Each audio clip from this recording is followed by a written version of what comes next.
Hello friends, this is your Ranjit भैया। मैं आप सबके लिए पी डिग्री एनालिसिस का लेक्चर सीरीज लाने वाला हूं। ये लेक्चर सीरीज में मैं आपके साथ पी डिग्री का जितना भी कॉन्सेप्ट के सारे कॉन्सेप्ट मैं आपके साथ डिस्कस करूंगा। एनसीईआरटी में जितना कॉन्सेप्ट है, एनसीईआरटी के बाहर में जितना कॉन्सेप्ट है, सारे के सारे कॉन्सेप्ट डिस्कशन करूंगा। कुछ नया क्वेश्चन, मतलब कौन सा नया क्वेश्चन आने वाला है, नीट में कौन सा क्वेश्चन आया है, प्रैक्टिस बुक्स में भी जितना क्वेश्चन है, सारे के सारे क्वेश्चन डिस्कशन करूंगा। मोस्ट इंपॉर्टेंटली कौन सा नया क्वेश्चन आ सकता है वो भी मैं आपको बताऊंगा।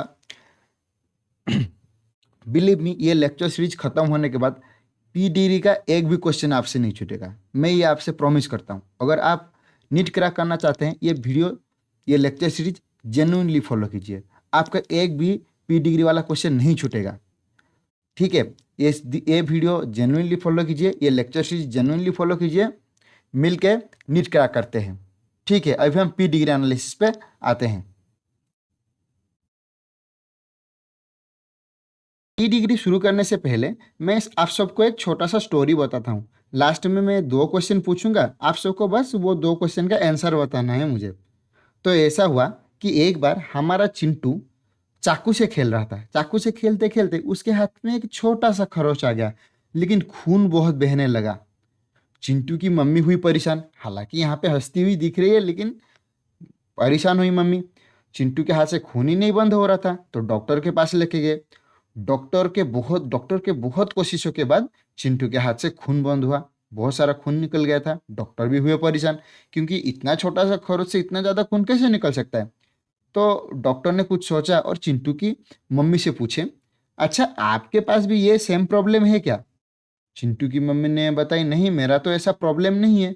तो डॉक्टर ने फिर पूछा, अच्छा आपके मम्मी पापा के पास ये प्रॉब्लम था क्या? तो चिंटू की मम्मी ने बताई, नहीं मेरे मम्मी के पास तो ये प्रॉब्लम नहीं थी, लेकिन मेरे पापा के पास ये प्रॉब्लम था। तो डॉक्टर ने बोले अच्छा। तो डॉक्टर ने अपना पेन और पेपर पेपर निकाले। स्क्वायर, बॉक्स और सर्किल ऐसे करके एक चार्ट बनाए। चार्ट बना के चिंटू की मम्मी को बोले, आज से आप चिंटू को नुकीले चीज़ों से दूर रखना, और जब चिंटू बड़ा हो जाएगा, जब आप चिंटू के शादी करेंगे, पंडित जी के पास बाद में जाना, मेरे पास पहले आना, ठीक है। यहीं पे स्टोरी खत्म होता है। अभी मेरा क्वेश्चन ये है कि डॉक्टर ने चिंटू का ऐसे कौन सा कुंडली बनाए जो सीधा डॉक्टर से पंडित जी बन गए? और मेरा दूसरा क्वेश्चन ये है, आपको क्या लगता है चिंटू का प्रॉब्लम क्या हुआ होगा कि चिंटू का खून बंद ही नहीं हो रहा था? ठीक है, आप पहले मेरा पहला क्वेश्चन का आंसर वीडियो पॉज करके कर दीजिए। सेकंड वाला क्वेश्चन आप वीडियो के एंड में करना, ठीक है। पहला वाला क्वेश्चन का आंसर पहले कर दीजिए, क्योंकि उसके साथ हम कंटिन्यू करेंगे पी डिग्री एनालिसिस। ओके,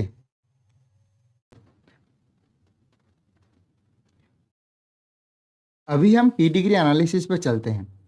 पूरा सिंपल कॉन्सेप्ट के साथ हम पी डिग्री एनालिसिस को डिस्कशन करेंगे। पूरा सिंपल से सिंपल कॉन्सेप्ट के साथ हम डिस्कशन करेंगे। पहले आप लोग ये डायग्राम को देखिए। ये डायग्राम में क्या है? ये डायग्राम में कुछ सिंबल्स है, लाइक यहाँ पे सर्किल है, यहाँ पे स्क्वायर है। स्क्वायर और सिंबल, मतलब स्क्वायर और जो सर्किल है, दोनों सिंबल्स एक हॉराइजेंटल लाइन से कनेक्टेड है। हॉराइजेंटल लाइन से एक वर्टिकल लाइन निकला है। वो वर्टिकल लाइन फिर कुछ सिंबल के साथ जुड़ा हुआ है। तो बेसिकली ये एक चार्ट है। ये चार्ट एक ट्री की तरह भी दिख रहा है। ट्री की तरह क्यों दिख रहा है ये चार्ट? क्योंकि यहाँ पे देखो, एक लाइन से दूसरा लाइन निकला है, दूसरा लाइन से तीसरा लाइन निकला है, तीसरा लाइन से चौथा लाइन निकला है। तो बेसिकली ये एक ट्री की तरह दिख रहा है। तो ये जो चार्ट है, इसी चार्ट को हम बोलते हैं पी डिग्री चार्ट। तो जब भी तुम ऐसे कोई चार्ट देखोगी, ऐसे कोई डायग्राम देखोगी, तो जान लेना ये पी डिग्री चार्ट है। तो पी डिग्री चार्ट को हम फैमिली ट्री बोलते हैं। तो इसको हम फैमिली ट्री क्यों बोलते हैं? क्योंकि ये चार्ट हमें जेनेटिक ट्रेड का फैमिली हिस्ट्री बताता है। कोई भी पार्टिकुलर जेनेटिक ट्रेड का फैमिली हिस्ट्री बताता है पी डिग्री चार्ट, इसीलिए हम उसको फैमिली ट्री भी बोलते हैं। फॉर एग्जाम्पल, मैं आपको एक ट्रेड का एग्जाम्पल दे रहा हूँ। फॉर एग्जाम्पल, तुम्हारे पास 6 उंगली है, इसका मतलब तुम भी किरीस हो। अरे इसी क्वेश्चन के पास भी 6 उंगली था ना, इसीलिए बोल दिया कि तुम भी किरीस हो, तुम्हारे पास 6 उंगली है। तो पी डिग्री एनालिसिस से हमें यह पता चलता है, क्या तुम्हारे फादर किरीस थे? क्या क्या तुम्हारे फादर किरीस थे, या फिर मदर के पास भी 6 उंगली था क्या या फिर फादर के पास भी 6 उंगली था क्या, पहले हमें ये पता चलता है। दूसरी बात, क्या हमारे ग्रैंडफादर क्रिस थे क्या, या फिर मेरे ग्रैंडमदर के पास वो 6 उंगली वाला कैरेक्टर था क्या, मतलब वो पर्टिकुलर ट्रेट मेरा फादर फादर पेरेंटल जनरेशन में था क्या या फिर मेरा ग्रैंडफादर के जनरेशन में था क्या। मतलब हम पी डिग्री एनालिसिस से पहले ये पता करते हैं कि मेरा फादर या मदर के पास वो कैरेक्टर था क्या या फिर मेरे ग्रैंडफादर और ग्रैंडमदर में ये कैरेक्टर था क्या, ये पहले हम पी डिग्री एनालिसिस से पता करते हैं।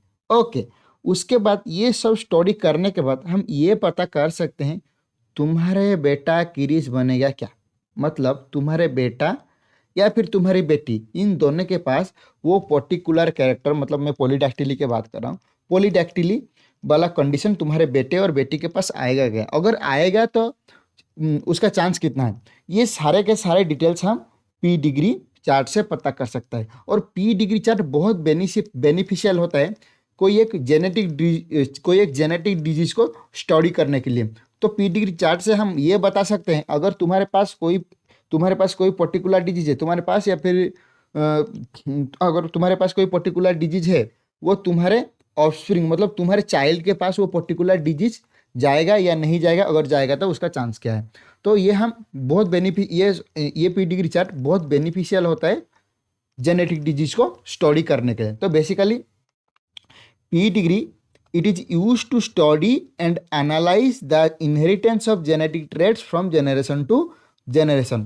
हम पी डिग्री से एक जेनेटिक ट्रेट को स्टडी कर सकते हैं, वो जेनेटिक ट्रेट वो पर्टिकुलर जेनेटिक ट्रेट कैसे जनरेशन इनहेरिट कर रहा है, मतलब तुम्हारे ग्रैंडफादर के जनरेशन से तुम्हारे पेरेंटल जनरेशन से कैसे आ रहा है, या फिर तुम्हारे पेरेंटल जनरेशन से कैसे तुम्हारे जनरेशन में आ रहा है, और वो उसका पैटर्न क्या है, मतलब तुम्हारे ग्रैंडफादर से फादर को आया है या फिर तुम्हारे मौसी मतलब तुम्हारे फादर की जो सिस्टर है उनके पास गया है, या फिर तुम्हारे मदर के पास तुम्हें आया है या फिर तुम्हारी सिस्टर को आया है, वो जेनेटिक ट्रेट कौन सा पैटर्न फॉलो कर रहा है, वो भी हम पी डिग्री एनालिसिस से पता कर सकते हैं। तो basically P degree analysis is the story of your family history. इसको हम पी डिग्री एनालिसिस को हम क्या करते हैं, फैमिली हिस्ट्री को स्टडी करना बोलते हैं। ठीक है, इसे हम फैमिली हिस्ट्री स्टडी कर सकते हैं।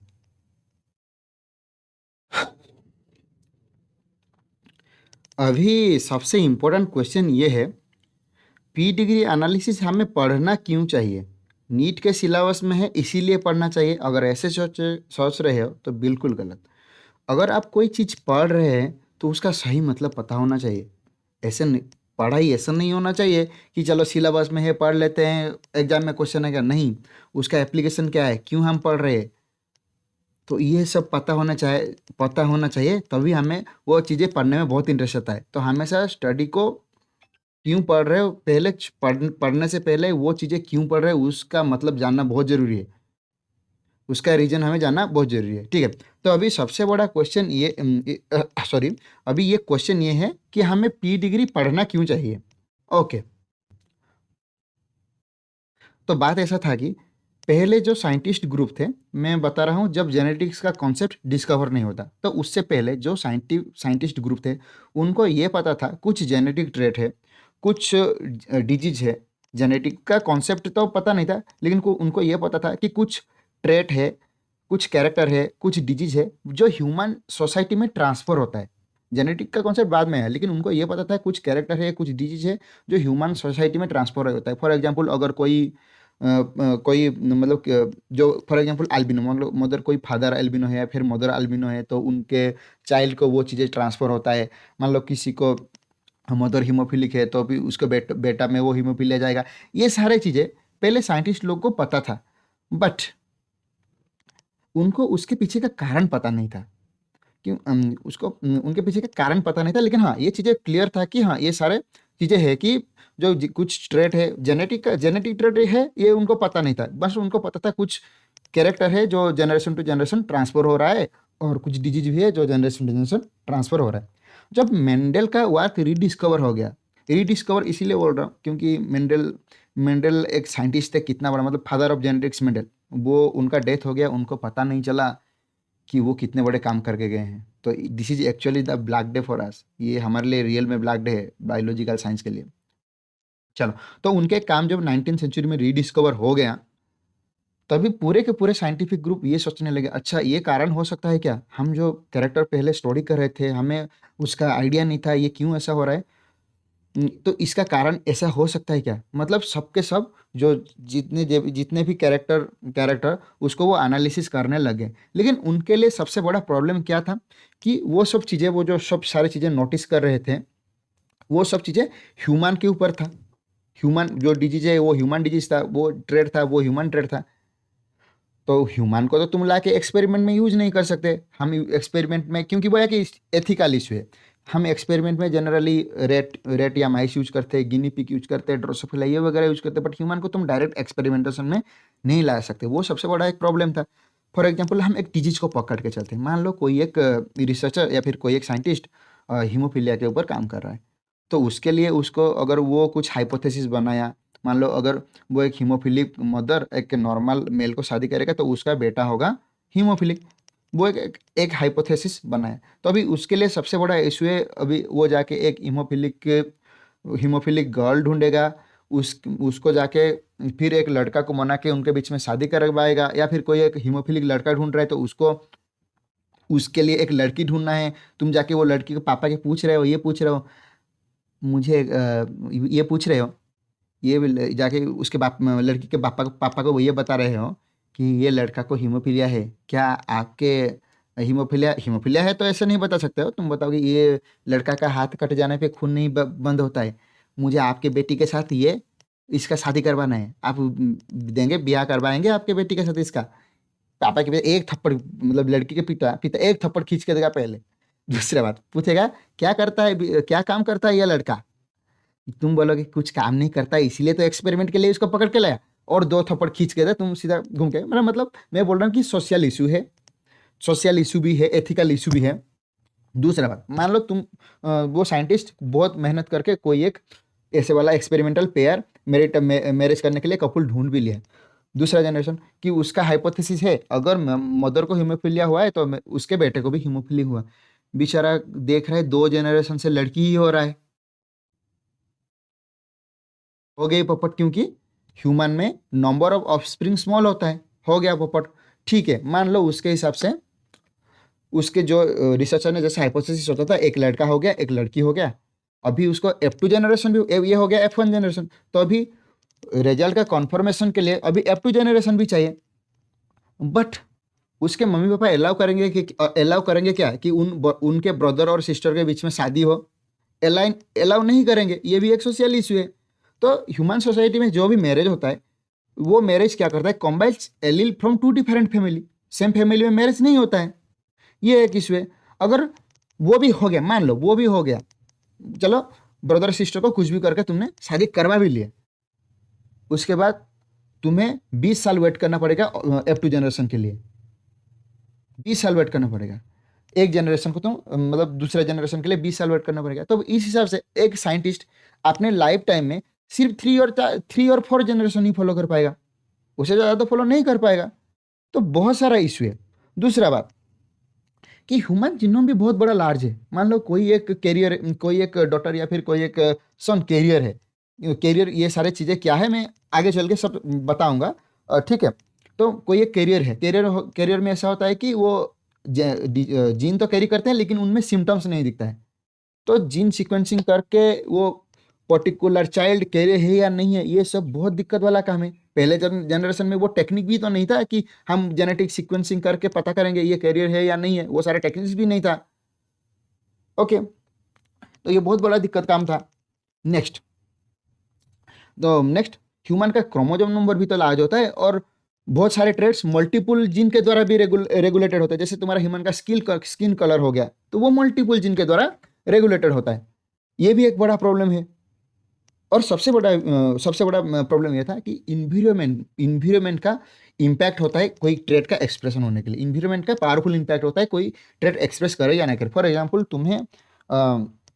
तुम्हारे ब्लड में कुछ प्रॉब्लम है, मतलब मान लो तुम्हारा हीमोग्लोबिन काउंट कम है, या फिर हीमोग्लोबिन में कुछ डिफेक्ट है, या फिर आरबीसी में कुछ डिफेक्ट है, तो तुम्हें तो तुम्हारा जब ऐसे प्रॉब्लम होता है, तुम्हारा ऑक्सीजन कैरिंग कैपेसिटी कम हो जाता है। लेकिन ये बात तुम्हें तभी पता चलेगा जब तुम कहीं पे ट्रैकिंग करने जाओगे, मतलब कभी तुम हाई अल्टीट्यूड में गए, तभी मतलब कोई पहाड़ चढ़ने गए, तभी जाके पता चलेगा कि ये तुम्हारा दिक्कत है या नहीं है। अगर तुम पहाड़ में नहीं जा रहे हो, तुम एक नॉर्मल लाइफ, मतलब प्लेन एरिया में तुम एक नॉर्मल लाइफ जी रहे हो, तुम्हें पता नहीं चल रहा है कि तुम्हारे पास ये ट्रेड है या नहीं है, जब तक तुम पहाड़ चढ़ने नहीं जा रहे हो।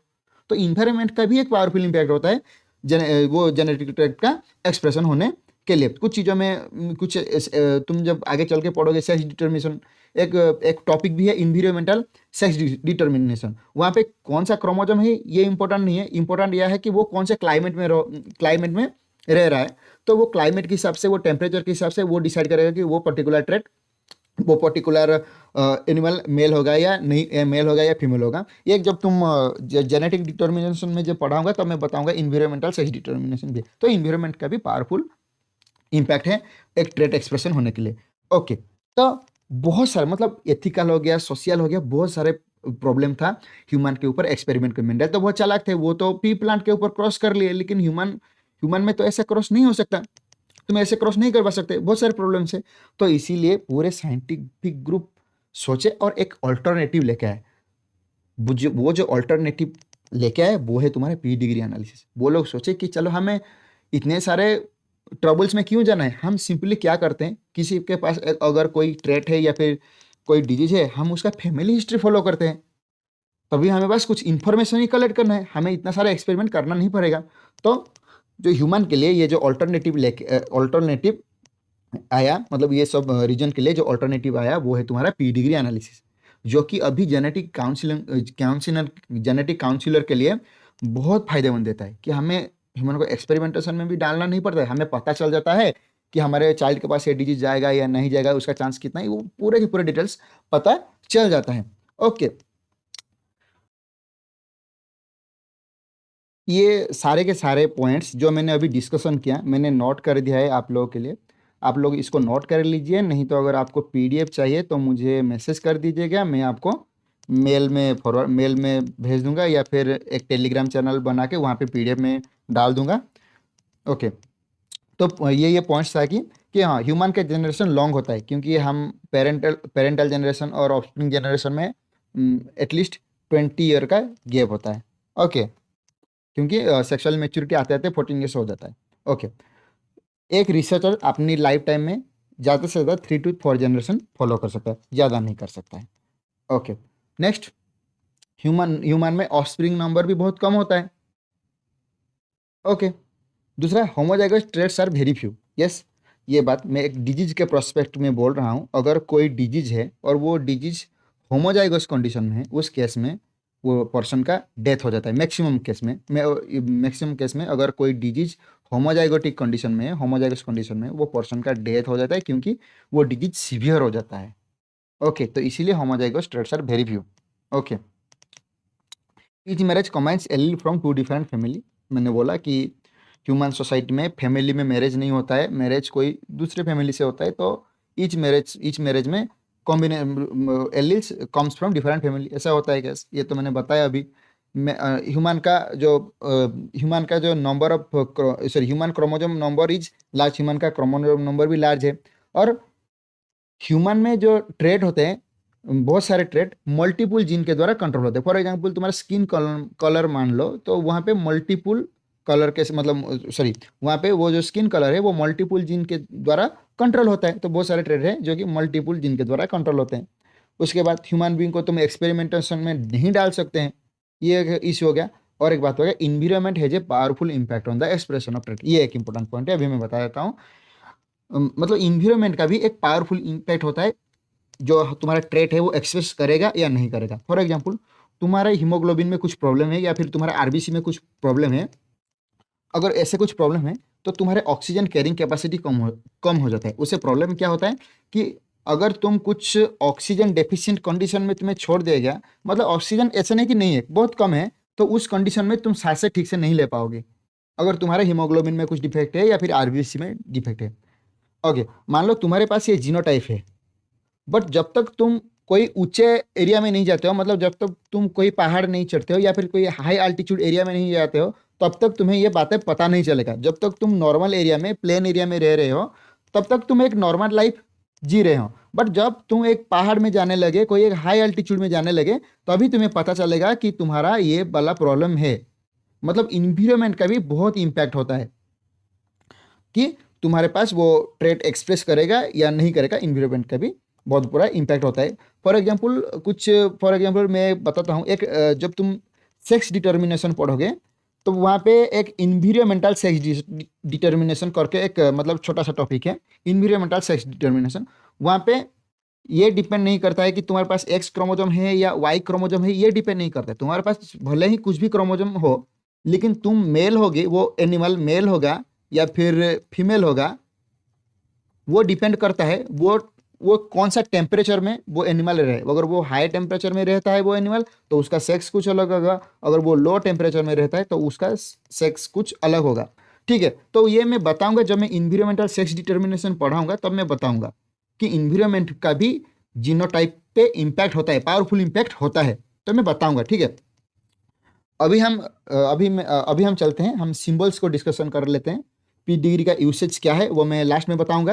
पहले हम डिस्कशन कर लेते हैं कि पी डिग्री में जो सिंबल्स अभी मैंने बताया कि स्क्वायर का मतलब क्या है, वो सर्किल का मतलब क्या है, वो हॉरिजॉन्टल लाइन क्यों यूज होता है, वो सारे के सारे बात हम अभी डिस्कस कर लेते हैं। अच्छा, सिंबल डिस्कशन करने से पहले ये पॉइंट नोट कर लो, ये एक इम्पोर्टेंट पॉइंट है। P degree analysis follows Mendelian pattern. जितने भी सारे मेंडेलियन डिजॉर्डर हैं, लाइक तुम्हारा हीमोफीलिया हो गया, सिस्टिक फाइब्रोसिस हो गया, यहाँ पे मैंने लिख दिया है, जितने सारे मेंडेलियन डिजॉर्डर है उसके बारे में हम पी डिग्री एनालिसिस से पता कर सकते हैं। वो मेंडेलियन पैटर्न फॉलो करते हैं, मतलब तुम्हारा यहाँ पे डोमिनेंट और रिसेसिव का रिलेशनशिप भी आएगा। ओके, तो जेनेटिक डिजॉर्डर दो टाइप का होता है, एक होता है तुम्हारा मेंडेलियन डिजॉर्डर और एक होता है तुम्हारा क्रोमोजोमल क्रोमोजोमल रिलेटेड डिजॉर्डर, जिसको हम क्रोमोजोमल एबेरेशन भी बोलते हैं। तो ये क्रोमोजोमल रिलेटेड डिजॉर्डर हम पी डिग्री एनालिसिस से पता नहीं कर सकते, क्योंकि यहाँ पे नंबर ऑफ क्रोमोजोम, यहाँ पे क्या होता है, नंबर ऑफ क्रोमोजोम कम होता है या फिर ज़्यादा होता है। और ये केस में, क्रोमोजोमल डिजॉर्डर केस में, मैक्सिमम केस में जो इंडिविजुअल्स होते हैं वो स्टेराइल होते हैं, वो अपने जनरेशन कैरी आगे बढ़ा नहीं सकते, वो स्टेराइल होते हैं, इसीलिए हम इसको फॉलो नहीं कर सकते। ओके, मैंने ये वन ऑफ द रीजन बताया। जब मैं डिजॉर्डर पढ़ाऊंगा इस सब के बारे में और भी डिटेल्स में डिस्कशन करूंगा। ठीक है, तो तुम फिलहाल ये याद रख लो, जो पी डिग्री एनालिसिस है वो मेंडेलियन पैटर्न फॉलो करता है, मतलब वहाँ पे तुम्हारा डोमिनेंट और रिसेसिव रिलेशनशिप आएगा, ये वाला रिलेशनशिप आएगा, ये मेंडेलियन पैटर्न फॉलो करता है। अभी हम सिंबल्स पे चलते हैं। ओके, तो पहला बात ये है, यहाँ पे जो तुम्हारा सर्किल है ये तुम्हारा फीमेल को इंडिकेट करता है। सर्किल मतलब तुम्हारा फीमेल, स्क्वायर मतलब यहाँ पे मेल। ओके, यहाँ पे जो डायमंड से बना हुआ है ये तुम्हारा, यहाँ पे सेक्स अनस्पेसिफाइड, यहाँ पे मतलब तुम कोई सेक्स बता नहीं सकते हो, मेल या फीमेल कुछ भी कॉन्फर्म नहीं किया है। ठीक है, अभी अगर तुम्हारा सर्किल है, वहाँ उसका वो सर्किल सॉलिड है, मतलब उसके अंदर ब्लैक कलर का शेडिंग है, मतलब ये फीमेल अफेक्टेड है, मतलब इसको कोई डिजीज हुआ है, और वो उसको कोई डिजीज हुआ है। और ये सर्किल है, वो सर्किल एम्प्टी है, मतलब उसके अंदर कुछ भी शेडिंग नहीं है, वो सर्किल एम्प्टी है, मतलब वो फीमेल अनअफेक्टेड है। सिमिलर फॉर मेल, ये जो मेल है ये अफेक्टेड मेल है, ये जो इंडिविजुअल है ये अफेक्टेड इंडिविजुअल है, लेकिन इसका सेक्स हमें, ये मेल है या फीमेल है, इसको हमें पता नहीं है। ठीक है, ओके, अगर यहाँ पे तुम कुछ सिंबल्स दिए हैं, वह उसके अंदर कुछ नंबर लिखा हुआ है, ठीक है, तो उसका मतलब ये होता है यहाँ पे मल्टीपल ऑफस्प्रिंग अफेक्टेड है। अफेक्टेड मतलब डिजिट से अफेक्टेड है। ओके, यहाँ पे क्या मैंने जो इसका यहाँ पे फॉर लिखा है, इसका मतलब यहाँ पे फॉर अफेक्टेड ऑफस्प्रिंग है। ओके, ठीक है, नेक्स्ट। अच्छा, अच्छा, जब भी आपको एक सर्किल दिखे या फिर एक स्क्वायर दिखे और उसके अंदर एक डॉट हो, उसके अंदर एक डॉट हो, उसको हम बोलते हैं कैरियर। ओके, यहाँ पे ये कैरियर फीमेल है, ये है कैरियर मेल। आइदर डॉट दिखे, नहीं तो सर्किल के अंदर ऐसे क्रॉस दिखे, या फिर स्क्वायर के अंदर ऐसे क्रॉस दिखे, तो वो होता है कैरियर। कैरियर, यह है कैरियर मेल, कैरियर फीमेल, यह है कैरियर मेल। ओके, तो कैरियर कंडीशन कब आता है? रिसेसिव ट्रेट में आता है। मान लो कोई एक कैरेक्टर रिसेसिव है, मतलब वो कैरेक्टर कब एक्सप्रेस करेगा? जब होमोजाइगस रिसेसिव कंडीशन आएगा तभी वो कैरेक्टर एक्सप्रेस करेगा। फॉर एग्जाम्पल, तुमने तो देखे जो प्लांट आए थे पी प्लांट के, वहाँ पे ड्वार्फ प्लांट कब एक्सप्रेस करता है? जब दोनों के दोनों एलील स्मॉल टी होते हैं, मतलब रिसेसिव कंडीशन में ड्वार्फ कैरेक्टर होता है। लेकिन उसका हेटेरोजाइगस कंडीशन क्या होता है रिसेसिव ट्रेट में? हेटेरोजाइगस कंडीशन ये है कि, सॉरी, हेटेरोजाइगस कंडीशन कैरियर होता है, क्योंकि वहाँ पे स्मॉल ए तो है लेकिन वो एक्सप्रेस नहीं करता है। वो सिर्फ एक्सप्रेस कब करता है? जब दोनों के दोनों एलील स्मॉल ए हो। ये होता है रिसेसिव ट्रेट का, मतलब रिसेसिव ट्रेट में तुम्हारा कैरियर कॉन्सेप्ट होता है। और सबसे इंपॉर्टेंट बात, कैरियर जो होते हैं, कैरियर फिनोटिपिकली नॉर्मल होता है। क्या होता है? फिनोटिपिकली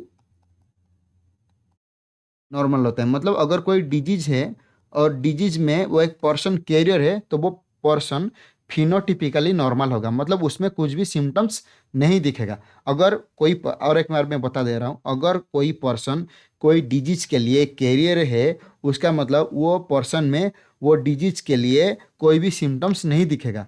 और ये जो कैरियर कॉन्सेप्ट कौन से वाले ट्रेट और कौन से वाले डिजीज में आता है? जो डिजीज रिसेसिव जीन के वजह से होता है, या फिर जो ट्रेट रिसेसिव जीन के वजह से आता है, उस कंडीशन में हमें एक कैरियर का, मतलब कैरियर इंडिविजुअल भी मिलते हैं। Basically carrier individual phenotypically normal होते हैं, ये बात याद रखना। और एक टाइप का कैरियर होता है, वो होता है एसिम्प्टोमेटिक कैरियर। ये क्या है? हाँ, ये सब होते हैं ऑब्लिगेट कैरियर, मतलब प्रॉपर कैरियर कि मतलब वो रिसेसिव ट्रेट है, वो तभी एक्सप्रेस करेंगे जब दोनों के दोनों एलील रिसेसिव होगा। रिसेसिव ट्रेट यही होता है। अगर वो हेटेरोजाइगस कंडीशन में दिखे, वो एक्सप्रेस नहीं करेंगे, वो होंगे कैरियर जो अगर रिसेसिव कंडीशन में ही सिर्फ एक्सप्रेस करेंगे। ये हो गया तुम्हारा कैरियर का कॉन्सेप्ट, ऑब्लिगेट कैरियर का कॉन्सेप्ट। अभी ये हुआ अभी मैं जो बोल रहा हूँ एसिम्प्टोमेटिक कैरियर। जब भी तुम्हें कोई सर्किल देखे, उसके अंदर एक सिंगल लाइन देखे, या फिर सर्किल या स्क्वायर कुछ भी हो, या फिर तुम्हारा हाफ शेडिंग कंडीशन देखे, मतलब यहाँ पे आधा आधा सर्किल ब्लैक कलर है, आधा सर्किल एम्प्टी है, ऐसे जब कंडीशन देखे, या स्क्वायर के लिए भी सेम केस है, ठीक है, स्क्वायर के लिए भी। तो ये सब है एसिम्प्टोमेटिक कैरियर। एसिम्प्टोमेटिक कैरियर का मतलब क्या है? मान लो तुम्हें कोई भी डिजीज है, मतलब कोई भी डिजीज बोलो, कोई भी ट्रेट पकड़ लो, वो डोमिनेंट है या रिसेसिव है वो बात अलग है। तुम्हारे पास ऐसे जीनोटाइप है, उस जीनोटाइप की वजह से वो ट्रेट एक्सप्रेस कर सकता है, लेकिन वो ट्रेट एक्सप्रेस नहीं कर रहा है। फॉर एग्जांपल, हम डोमिनेंट और रिसेसिव दोनों का एग्जांपल लेते हैं। डोमिनेंट केस में capital A small A case में भी वो डिजीज या ट्रेट दिख जाएगा। डोमिनेंट केस में हेटेरोजाइगस कंडीशन में वो डिजीज दिख जाएगा, हेटेरोजाइगस कंडीशन या फिर होमोजाइगस कंडीशन, दोनों केस में डोमिनेंट ट्रेट दिख जाएगा डोमिनेंट केस में। रिसेसिव केस में सिर्फ स्मॉल ए केस में वो डिजीज दिखेगा। ओके, मान लो एक इंडिविजुअल का जीनोटाइप कैपिटल ए या फिर small A sorry capital A for dominant case, और small A for recessive case. ये तीनों कंडीशन में कोई भी एक केस में कोई भी एक ट्रेट पकड़ लो, रिसेसिव या डोमिनेंट पकड़ लो, अगर ये वाला जीनोटाइप है तो वो इंडिविजुअल के पास क्या, वो ट्रेट या फिर वो डिजीज दिखना चाहिए। डोमिनेंट केस में भी, अगर डोमिनेंट केस में अगर ये जीनोटाइप होगा तो वो जो पर्सन के पास वो डिजीज दिखना चाहिए। अगर रिसेसिव में स्मॉल है तो वो पर्सन के पास वो डिजीज दिखना चाहिए, डोमिनेंट हो या रिसेसिव हो। अगर जीनोटाइप है वो डिजीज दिखना चाहिए, लेकिन ड्यू टू इन्वायरमेंटल इफेक्ट या फिर उसका कुछ टाइम नहीं आया होगा, तो वो ड्यू टू इन्वायरमेंटल इफेक्ट वो ट्रेट एक्सप्रेस नहीं कर रहा है। वो ट्रेट में भी लेटर स्टेज में एक्सप्रेस करता है, या फिर कोई पर्टिकुलर इन्वायरमेंटल कंडीशन में एक्सप्रेस कर सकता है, करेगा, बट करेंट टाइम में वो ट्रेट एक्सप्रेस नहीं कर रहा है, वो फिनोटिपिकली नॉर्मल है। हालांकि उसके पास जो जीन है वो कैरेक्टर एक्सप्रेस करवा सकता है, लेकिन वो फिनोटाइप में नॉर्मल है। ये इसको बोलते हैं एसिम्प्टोमेटिक कैरियर। मैंने ये सिंबल्स याद रख लो, क्योंकि जैसे कि तुम्हारा इस बार नीट में एक नया क्वेश्चन, पूरा प्रोबेबिलिटी में एक नया क्वेश्चन आ गया, ठीक है। ऐसे भी ये सिंबल मुझे लगता है कि ये सिंबल आ सकता है। ये सिंबल बुक्स में मेंशन नहीं है, बट ये सिंबल आ सकता है, ठीक है। मुझे लगता है कि ये सिंबल्स आगे चल के आएगा, याद रख लो। जो तुम्हारे नॉर्मल क्वेश्चन होता है वो ऑब्लिगेट कैरियर के ऊपर होता है, जो कि प्रॉपर कैरियर हम जिसको बोलते हैं। लेकिन क्वेश्चन आ सकता है कि ये ऐसे क्वेश्चन आएगा कि सिंबल्स दिया होगा और इसका मतलब क्या पूछ लगे, ये सिंबल का मीनिंग क्या है। तो अगर वहाँ पे तुम्हें एसिम्प्टोमेटिक कैरियर का ऑप्शन मिले तो एसिम्प्टोमेटिक कैरियर का ऑप्शन लगा देना। आई थिंक आप लोग ये समझ गए कि एसिम्प्टोमेटिक कैरियर क्या होता है और कैरियर ऑब्लिगेट और प्रॉपर कैरियर क्या होता है। ऑब्लिगेट कैरियर या प्रॉपर कैरियर का मतलब होता है वो प्रॉपर कैरियर है, और एसिम्प्टोमेटिक कैरियर का मतलब ये होता है कि उसके पास जीनोटाइप है जो डिजीज करवा सकता है, लेकिन ड्यू टू इन्वायरमेंटल इफेक्ट या फिर उसका पर्टिकुलर टाइम नहीं आया है या फिर कोई सर्टेन कंडीशन में वो ट्रेड एक्सप्रेस नहीं कर रहा है, वो आगे चल के एक्सप्रेस करेगा। ओके, ठीक है, अभी हम नेक्स्ट चलते हैं।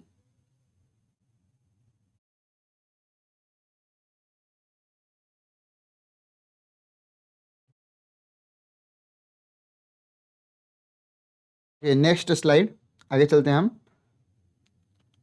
तो यहाँ पे एक स्क्वायर है, एक सर्किल है, एक स्क्वायर है, उसकी वो दो सिंबल के बीच में एक हॉराइजॉन्टल लाइन है। ये हॉराइजॉन्टल लाइन मेटिंग को इंडिकेट करता है। ओके, मेटिंग को इंडिकेट करता है, मतलब उन दोनों के बीच, मतलब फीमेल और मेल के बीच में मैरिज हुआ है, वो दोनों कपल है। हॉराइजॉन्टल लाइन मेटिंग को इंडिकेट करता है। मान लो एक सर्किल और एक स्क्वायर, मतलब मेल और फीमेल के बीच में दो हॉरिजॉन्टल लाइन है।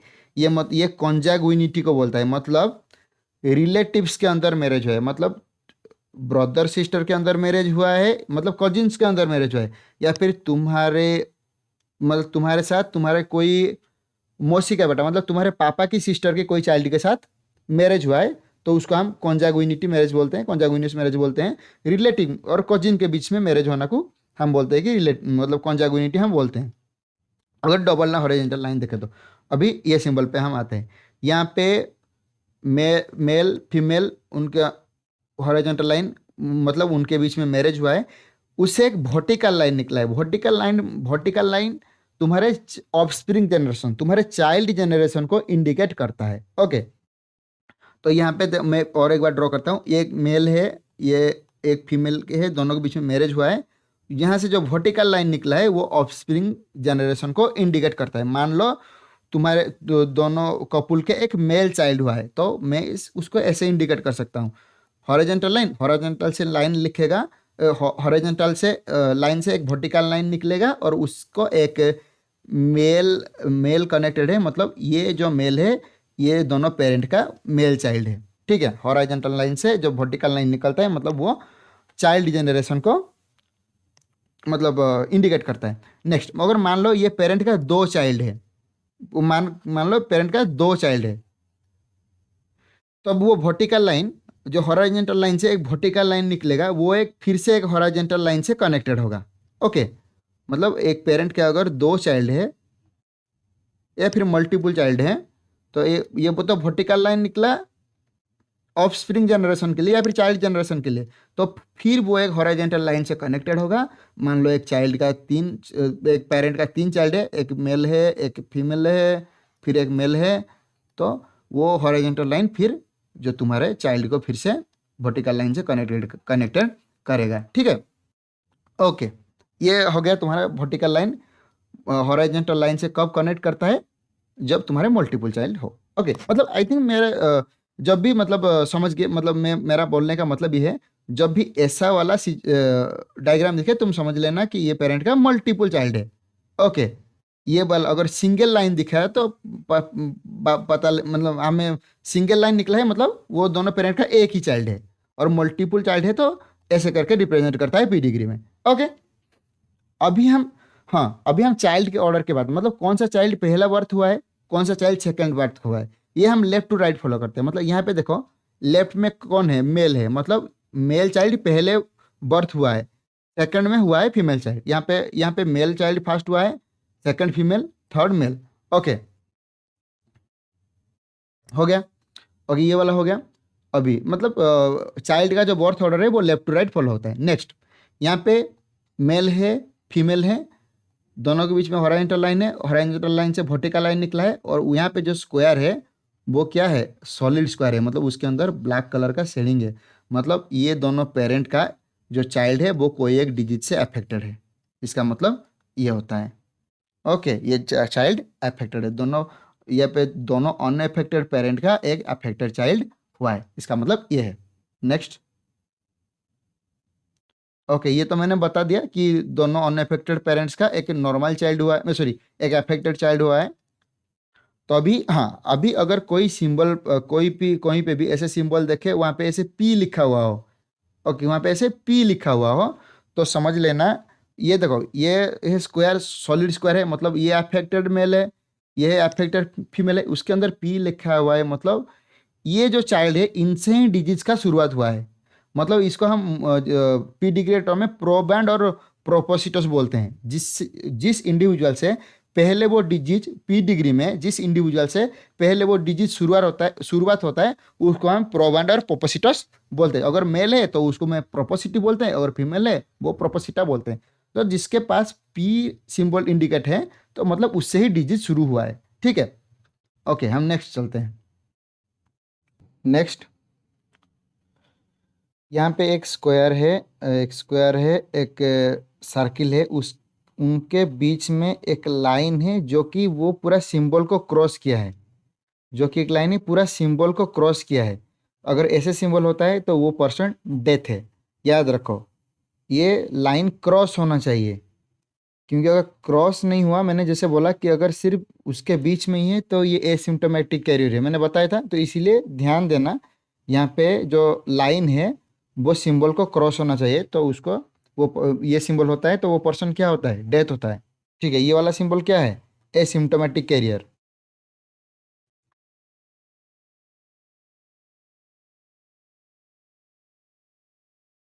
इसमें लाइन क्रॉस नहीं है और बीच में है, और यहाँ पे लाइन क्या है, डायगोनली है, और लाइन सिंबल को क्रॉस हुआ है।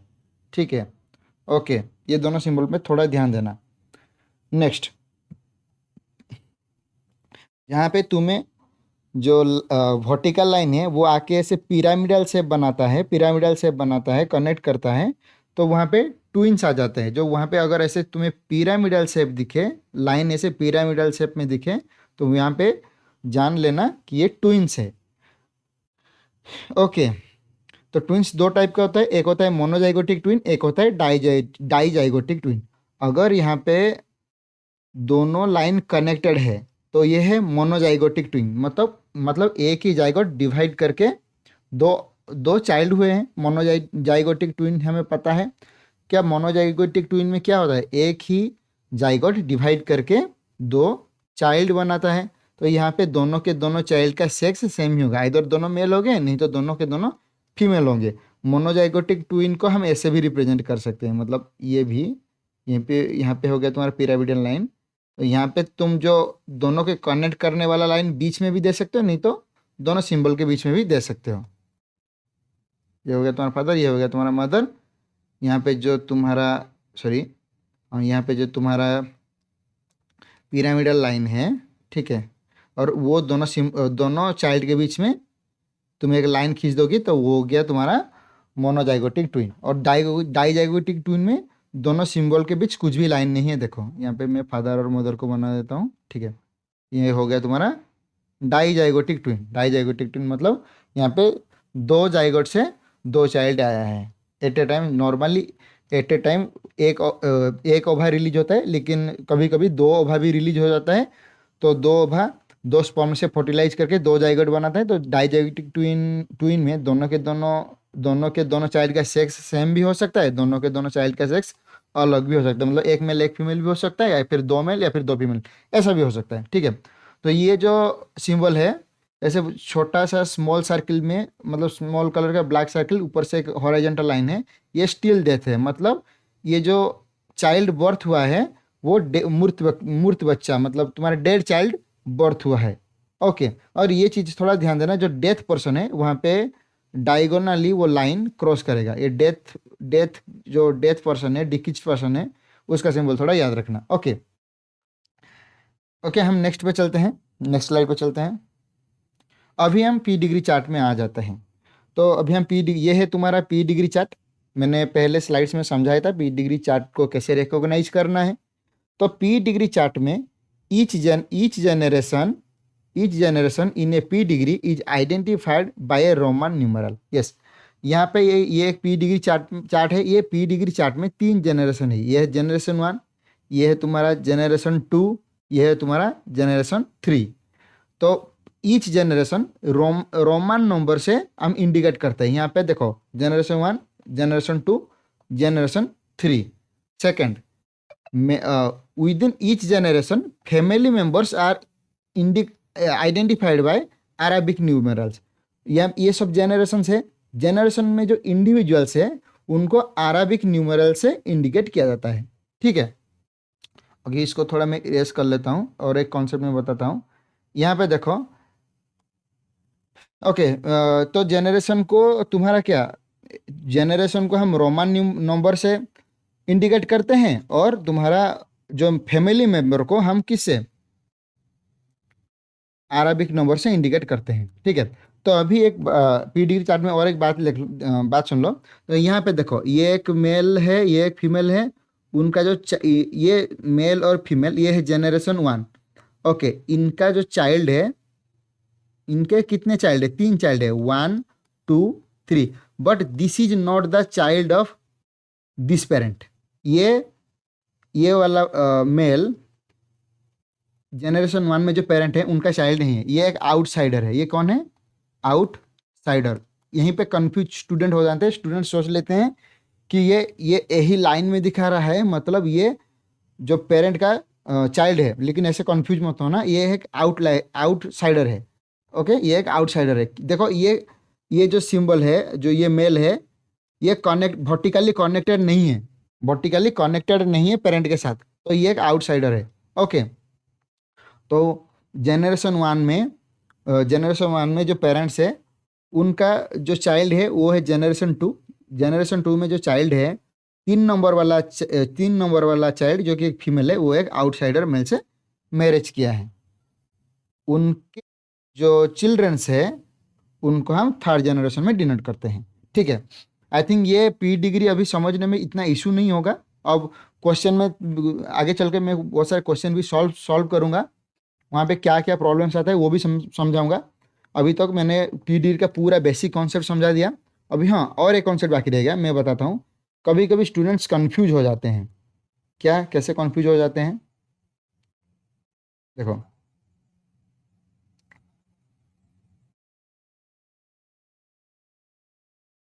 कभी कभी क्वेश्चन में चालाकी करके क्या कर देता है, यहाँ पे ऐसे एक सिंबल दे देगा। ये जो जितना भी ब्रदर्स एंड सिस्टर्स हैं इनके बीच में एक सिंबल दे देता है और उसके साथ मैरिज करवा देता है।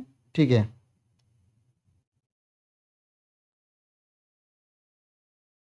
ओके, जो ये मैंने अभी बनाया ये मेल भी एक आउटसाइडर है, हालांकि ये इसके अंदर बना हुआ है। ये क्वेश्चन चालाकी करके, कभी कभी चालाकी करके स्मार्ट दिखाने के लिए क्वेश्चन में दे देता है।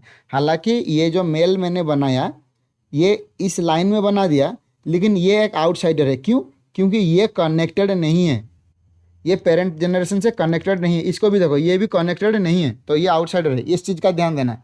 ठीक है, क्वेश्चन में इसको चालाकी करके चालाकी ऐसे क्वेश्चन पूछ सकता है। तुम सोच लो कि ये तो इस लाइन पे है तो ये भी इनका चाइल्ड होगा, किंतु नहीं है, क्योंकि चाइल्ड होने के लिए तुम्हें वर्टिकल लाइन से कनेक्ट करना पड़ेगा पेरेंट को। ओके, ये भी कनेक्टेड नहीं है और ये वाला मेल भी कनेक्टेड नहीं है, तो ये दोनों आउटसाइडर है। ओके, और सिर्फ 1 2 3 चाइल्ड है जनरेशन 1 का। ओके, और एक कंफ्यूजन होता है, चलो मैं यहाँ पे बना देता हूँ एक पी डिग्री।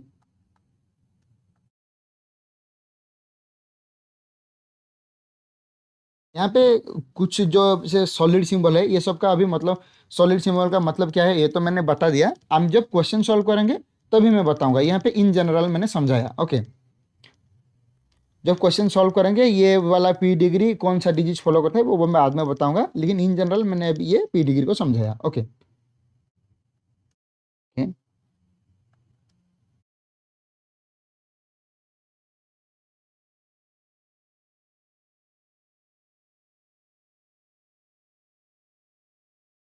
देखो अभी क्या हुआ, ये एक आउटसाइडर के साथ मैरिज किया तो इनका दो चिल्ड्रन हुआ, ठीक है, एक बेटा एक बेटी हुआ। मान लो ये भी एक आउटसाइडर के साथ मैरिज किया, ये तो अभी ये 1 2 3, 1 and 2 brother and sister, 1 and 3 brother, 1 2 3 brother sister है। तो ये जो ब्रदर मान लो और एक लड़की के साथ शादी किया, एक आउटसाइडर, ये जो वन है एक आउटसाइडर गर्ल के साथ शादी किया। तो कभी कभी क्वेश्चन में क्या करता है, इसको थोड़ा वर्टिकल लाइन को लंबा करके नीचे बना देता है, ठीक है। तो यानी कि क्वेश्चन स्टूडेंट्स कंफ्यूज हो जाए, तो ये हो गया तुम्हारा जनरेशन 1, ये हो गया तुम्हारा जनरेशन 2, ये हो गया तुम्हारा जनरेशन 3। स्टूडेंट्स कभी कभी कंफ्यूज हो जाते हैं, अच्छा ये जनरेशन IB4 है क्या? नहीं, ये भी जनरेशन 3 है, ये भी जनरेशन 3 है, खाली वो लंबा करके थोड़ा बना देता है।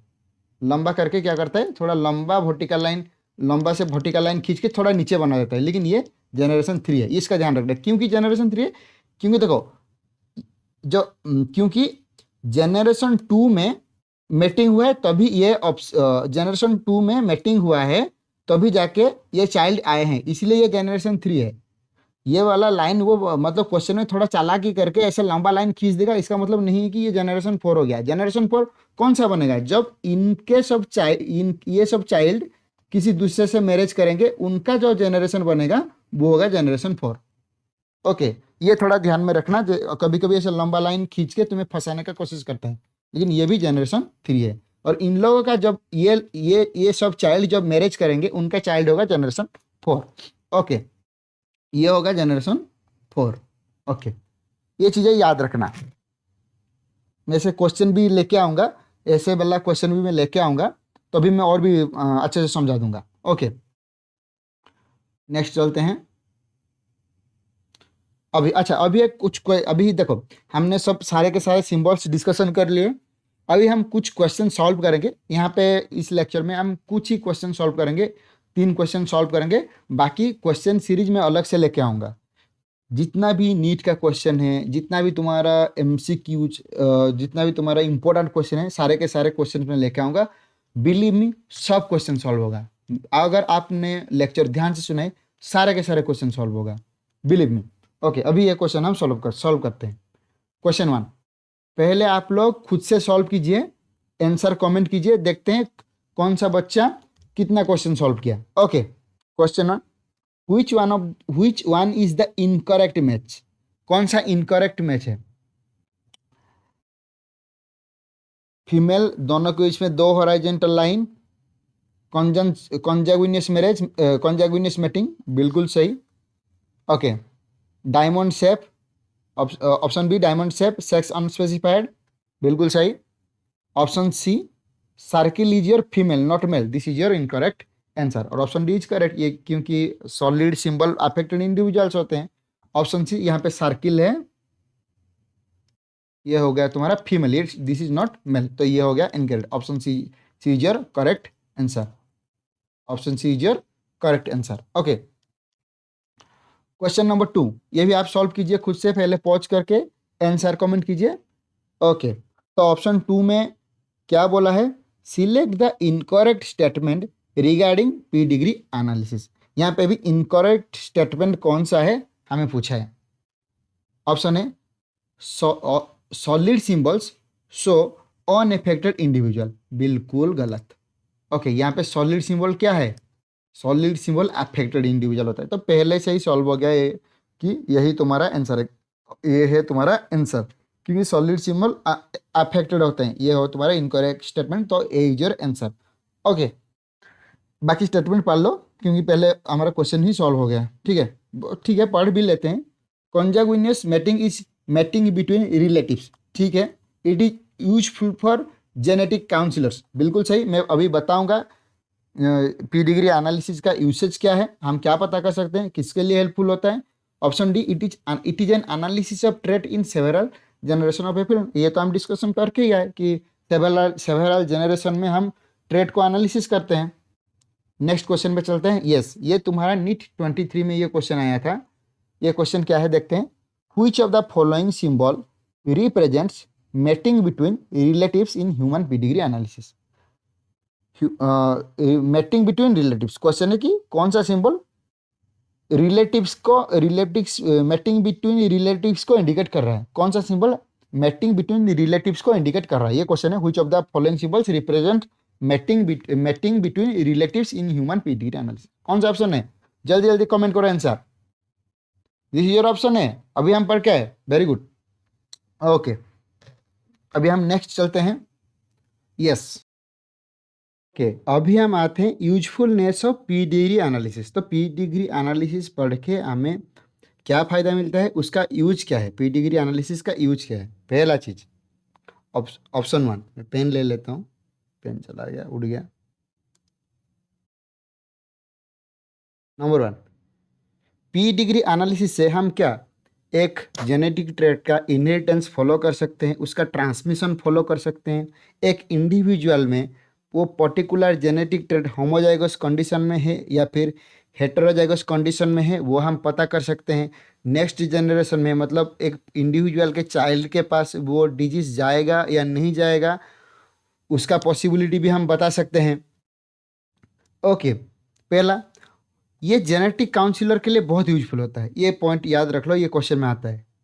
जेनेटिक काउंसलर के लिए बहुत हेल्पफुल होता है, क्योंकि एक genetic counsellor pedigree study करके एक कपुल को एडवाइस कर सकता है कि तुम्हारे चाइल्ड में कौन सा जेनेटिक डिजीज होगा, अगर होगा तो उसका चांस क्या।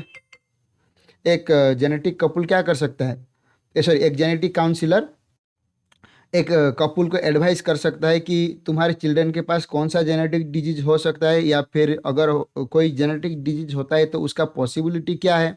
ये सारे के सारे डिटेल्स जेनेटिक काउंसलर एक कपुल को एडवाइस कर सकते हैं पी डिग्री स्टडी करके।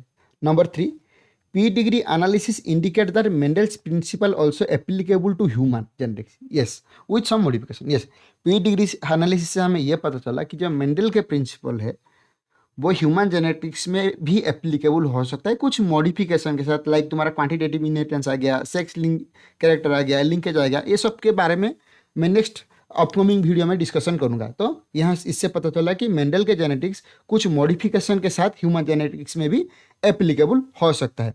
Number 4, it can indicate the origin of trait in ancestor, मतलब जो पर्टिकुलर जेनेटिक ट्रेट है वो कौन से एंसिस्टर के पास वो पर्टिकुलर कैरेक्टर पहले देखा गया था, ये सब चीज़ें भी हम पी डिग्री एनालिसिस करके पता कर सकते हैं। For example haemophilia, royal family disease, वो पहले क्वीन विक्टोरिया के पास देखा गया था। तुम्हें पता है इसको रॉयल फैमिली डिजीज क्यों बोलते हैं, क्योंकि ये सिर्फ क्वीन विक्टोरिया के पास नहीं, पूरे के पूरे यूरोपियन रॉयल फैमिली के पास देखा गया था। ये पर्शियन रॉयल फैमिली में देखा गया था, ये मतलब Russian royal family, Spanish royal family, British royal family, ये सारे के सारे रॉयल फैमिली में ये डिजीज स्प्रेड हो गया था। क्योंकि मैरिज कैसा होता है, royal family to royal family में मैरिज होता है, तो ये डिजीज पूरा यूरोपियन रॉयल फैमिली में फैल गया था, इसीलिए इसको रॉयल डिजीज बोलते हैं। Number 5, it can indicate the harm a marriage between close relatives. Yes, close relative में मैरिज होने पे क्या हार्म हो सकता है, ये भी हमें पी डिग्री से पता चलता है। यस, और ये हमें, मैं जब फिर से जो टाइप ऑफ डिजीज लेके आऊँगा, मतलब types of P degree, autosomal dominant हो गया, ऑटोजोमल रिसेसिव हो गया, सारे के सारे कॉन्सेप्ट जब लेके आऊँगा तभी हमें मैं बताऊँगा कि अगर क्लोज रिलेटिव में मैरिज होता है तो कितना ये हार्मफुल हो सकता है। अगर मान लो तुम्हारे पास हीमोफीलिया है, अगर कोई मदर के पास हीमोफीलिया है तो वो सन के पास वो हीमोफीलिया जाएगा और उसमें डॉटर भी कैरियर हो सकता है। मैं बताऊंगा, बाद में बताऊंगा। अगर वो डॉटर और सिस्टर के बीच में मैरिज होता है तो आगे चल के उनके चाइल्ड भी हीमोफीलिया में अफेक्टेड होगा। तो क्लोज मतलब रिलेटिव में जो मैरिज होता है वो कितना हार्मफुल है वो पी डिग्री से हमें पता चलता है। ठीक है, तो इसके बाद मैं जो different type of pedigree analysis like autosomal में डिफरेंट टाइप ऑफ डिजीज में जो पी डिग्री एनालिसिस होता है like autosomal dominant disease, autosomal recessive disease, sex link मतलब X link dominant, X link recessive disease, ये सारे के सारे बारे में मैं कॉन्सेप्ट लेके आऊँगा। इस वीडियो के लिए इतना ही। मैं जल्दी ही लेक्चर 2 लेके आ रहा हूँ, उसमें मैं डिफरेंट टाइप ऑफ डिजीज के बारे में डिस्कशन करूँगा, मतलब different type of P degree के बारे में डिस्कशन करूँगा। Okay, thank you. अगर आपको जेन्युइनली ये वीडियो अच्छा लगा है, सच में अच्छा लगा है, तो एक लाइक कर दीजिए, अपने दोस्तों के साथ भी शेयर कीजिए। ओके, ठीक है, मिलते हैं नेक्स्ट वीडियो में। नेक्स्ट वीडियो में हम ऑटोजोमल डोमिनेंट जितने भी सारे टाइप्स है, types of inheritance of trait, autosomal dominant, x linked recessive, ये सारे के सारे बारे में वीडियो लेके आऊँगा।